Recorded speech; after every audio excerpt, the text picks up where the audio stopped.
Hello, everybody. This is Vicki Schamel from Keller, Southern Tier, and Finger Lakes. And as we're approaching 2025, I thought it would be a good idea to break down some of the myths that we hear all the time in the news about buying a home. So I have three of them I pulled out today, and I'd like to talk a little bit about them because I did find some nice statistics.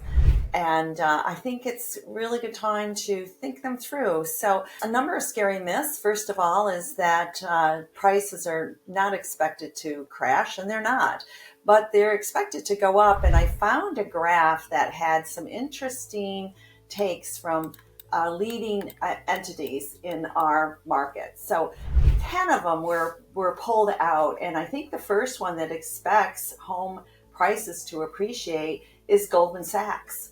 Wells Fargo, Fannie Mae.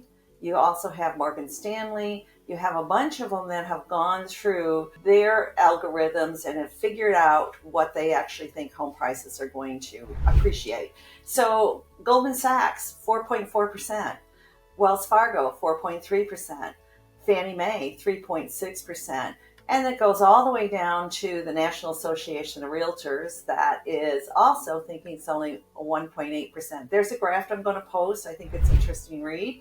And what you need to do is average all 10 of them, and it comes up that home prices will probably still increase to 2.6%. So don't wait for that crash. So it's a great time to still, if you want to buy a home, start thinking 2025 is a good time to buy a home. The next myth is student loans. You always hear that student loan debt, there's a belief out there that you can't buy a home, but here's another statistic that came up. It's still possible to buy a home with student debt loan.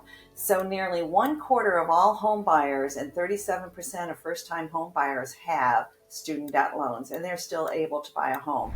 That statistic comes from NAR.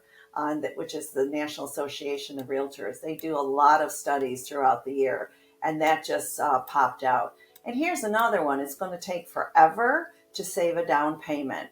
And I've talked about this before in some of my videos, but here's a really nice statistic. And again, I'm going to post this for you to actually see. If you need to give your savings a boost, look at down payment assistance. We talked about all the programs that are out there. You do not need a loan from the government. You can just go to a lot of the first-time banks and tell them you're a first-time home buyer and ask for the down payment assistance. Here's the statistic on that. 80% of first-time home buyers qualify for down payment assistance.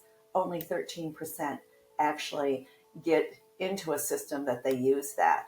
So that's pretty scary if you think about all that. So those are my three scary myths for today. I'd like you to think through them. And if you're ready in 2025 to start looking at buying a home, reach out. I'm happy to help and help you with all of the banking and qualifications that you have to have in order to buy a home.